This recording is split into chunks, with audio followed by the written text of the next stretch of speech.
Marc Hoffman, the Voter Registrar for the City of Fredericksburg, and on behalf of the Electoral Board and my office, I would like to personally thank the 2,650 voters who requested to vote by mail in the May 19 election. Due to the COVID-19 pandemic, absentee by mail voting is the safest way to cast your vote. We strongly encourage all voters to vote by mail in coming elections. Those voters who receive their ballots must have them back in my office by 7 p.m. on May 19th. They may be returned by mail or in the red ballot drop box at the front of 601 Caroline Street. This box is checked multiple times daily. Please do not wait to return your ballots. Ballots received after 7 p.m. on May 19 will not be counted. Again, return your ballots now, stay safe, and thank you for voting.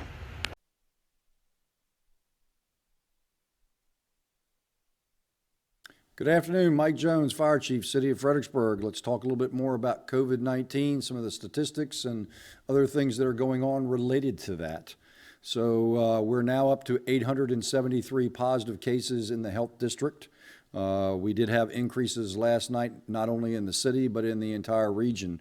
We increased by 35 cases in the region, and we increased by 8 cases in the city of Fredericksburg. We're now up to a total of 80. Stafford still leads the way at 426, Spotsylvania at 282, King George at 44, and Caroline at 41. There still remains only 14 deaths. I hate to use the term only because every life is precious, but only 14 deaths in the region from COVID-19. So that has been remaining the same now for several days. Testing, positive testing versus total number of people tested is still somewhere around 16-17% in the entire Commonwealth. You keep hearing information from the governor's office and other places about testing in Virginia and what we're doing. Our testing keeps going up and down. Yesterday we tested somewhere in the neighborhood of about 5,800 people, whereas the day before we tested about 8,800 people. So the testing still goes back and forth. 28 people that are diagnosed positive or definitely have a positive test for COVID-19 in our local hospitals here in the Rappahannock region. We also, unfortunately, did have another outbreak. I don't have the exact location of that. I do not believe it's in the city of Fredericksburg, or otherwise we would have already been notified, but we're now up to 4 outbreaks in the Rappahannock region. 2 of those were in long-term care facilities and 2 in congregate settings. So if we get more information, we'll pass that along. Again, the Commonwealth now up to over 185,000 people tested, with over almost 28,000 people that have a positive diagnosis, and 955 Virginians have passed away as a result of the COVID-19 infection. We'll put the other statistics up on our written thing related to the United States so you can see how we fare there. We're also in the process of drafting some graphs that hopefully we'll be able to have put up by tomorrow that can kind of compare what's going on in the area versus what's going on in the city related to total number of cumulative cases in the city and number of new cases each day and things like that, so you can see it in a little bit more user-friendly atmosphere and way to go. Again, a lot of talk now that the region is going to open up tomorrow under phase 1 of Forward Virginia guidelines, which is the governor's guidelines to reopen the non-essential business community. So that'll take place tomorrow morning.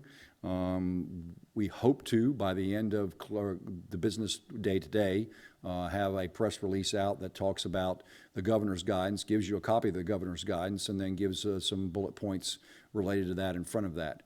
We don't want you to feel that you're out there by yourself. Read the governor's guidance, try to understand it. If you're having problems interpreting what is said there, don't feel like you're in a vacuum and have to make the decision on your own. Please give us a call at either Building Services section of Community and Planning and Development at 540-372-1080, or call the Fire Department's Fire Marshal's office at 540-372-1059. We want to try to work with you to make sure that you can open safely, you can meet the guidance given by the governor's office, and feel that your patrons are safe, that your employees are safe, and that you can do a job and try to get your business back up and running, and to the point where you're making money for yourself and your employees and things like that. So we want to try to have a win-win situation with this. Don't forget, going to be nice this weekend. Might have a few thunderstorms, but it's going to be nice this weekend. So I'm sure you're going to get out and about. And if you do, make sure you take advantage of our parks and trails. They're still open. Our map is available on our website at www.fredericksburgva.gov. So you can do that. And a lot of talk also about face coverings. Now, I don't want to get into the semantics and the difference between what a face mask is and a face covering, but the governor is highly recommending face coverings. So if you do decide to use a face covering, that's great. There are a lot of different ways you can do that. There are a lot of different websites and other places you can do if you want to make your own face covering or face mask, depending on what you want to do. And also make sure that you properly cleanse and launder it effectively after you've used it.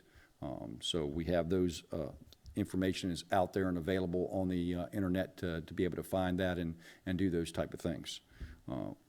We'll talk again soon. Thanks.